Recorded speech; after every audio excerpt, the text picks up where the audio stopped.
Hi and welcome everyone. My name is Elizabeth Kellerman and thank you for joining me. I am going to be painting a little study based on my trip to Kentucky last winter. I'm an acrylic artist. I paint in acrylic. I use all sorts of mediums, and for this study I am going to be experimenting with some tools. You can see my reference photo in the back, that photo I took myself.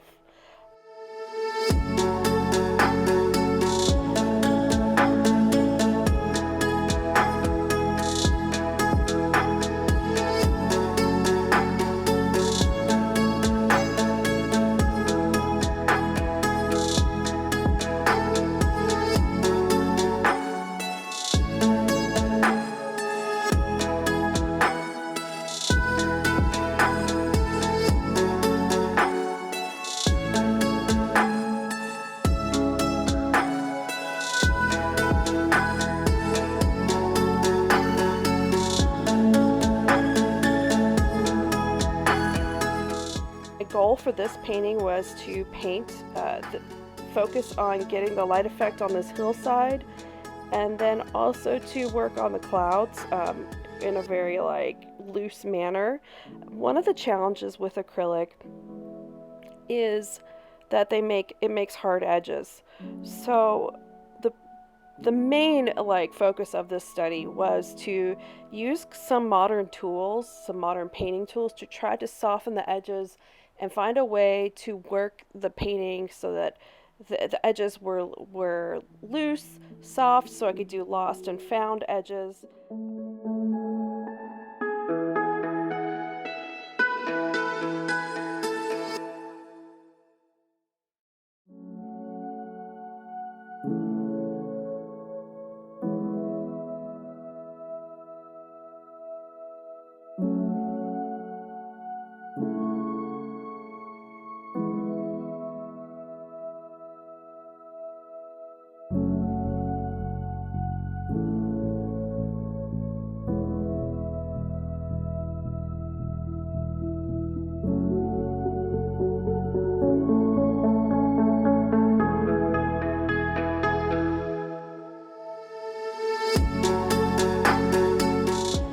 You can see that I'm using acrylic medium. This is actually a heavy body open gloss. So because I knew when I painted these clouds, I really wanted to get some texture in. I wanted some oomph. I wanted them to have a body. And my inspiration for these clouds is really like Tom Thomson clouds, like Tom Thomson landscape. And Tom Thomson was a Canadian painter, so he was often painting in winter.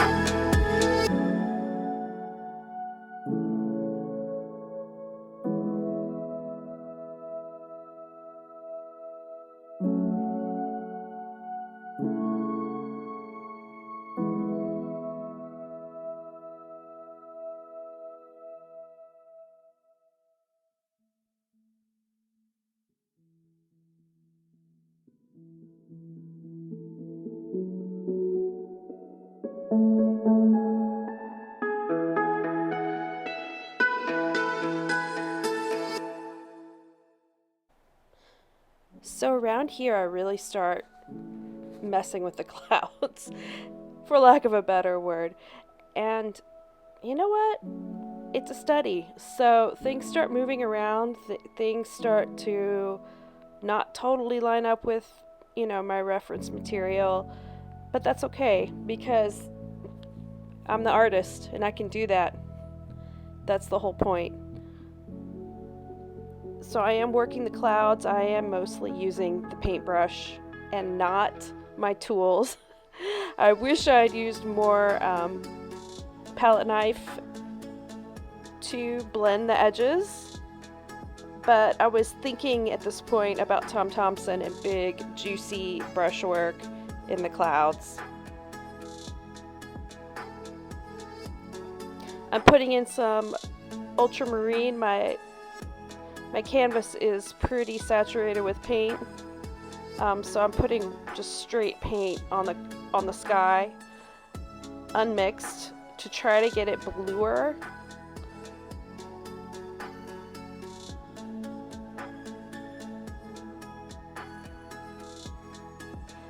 In the reference photo, which you can't see, the sun was behind the clouds, and so they were kind of, the center of the clouds were dark, and then they were all kind of outlined with this highlight that was just so surreal.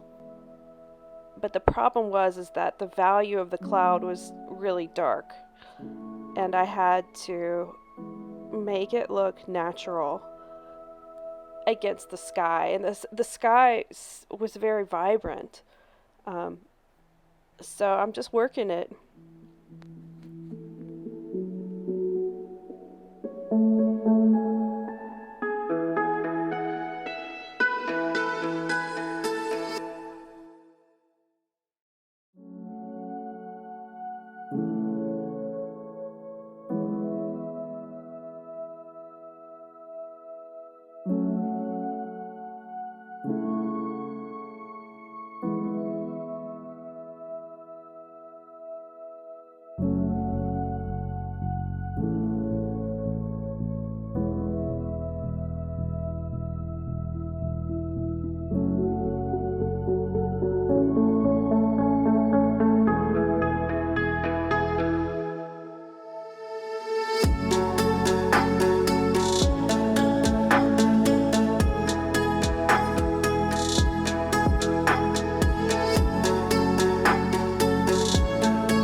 Worked the clouds quite a bit, and I'm mixing ultramarine with a little bit of quinacridone magenta and just going back in again and darkening up the sky in some parts, and I'm finding that it's making my clouds feel a little more dimensional. And it looks like now I'm starting to mix some foreground colors. Yep, there you go. Because this was a Kentucky horse farm, there were some fences, and there was a tree line along the fence, so I am just very loosely suggesting these trees. The trees were planted in an alternating pattern, of tree types. So that's why you're going to see a rhythm to the trees here.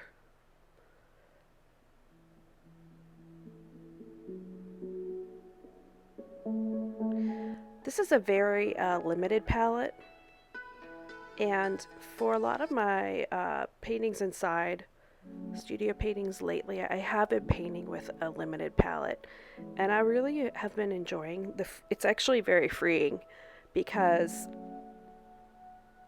I don't know, you're almost thinking about things less. Um, so I've got quinacridone magenta. I've got some kind of like cool yellow. I try to avoid cadmium yellow light or cadmium lemon yellow, whatever cadmium cool yellow. I've just tried to avoid cadmium, but I might be using a cadmium here. I just don't remember, honestly. I've got white, titanium white, raw umber, and ultramarine blue, and those are my colors. That's my palette. I use a huge palette pad from Utrecht or Dick Blick, same difference. This is like, I think, the biggest size they have, but for me, to get colors and to mix paint, it's not so much about the colors as much as it is about my palette size, because I want to bend the color out and I need room to do that, and I want to have some of the older color in case I want to bend it a different direction. And so I really like having like a huge space.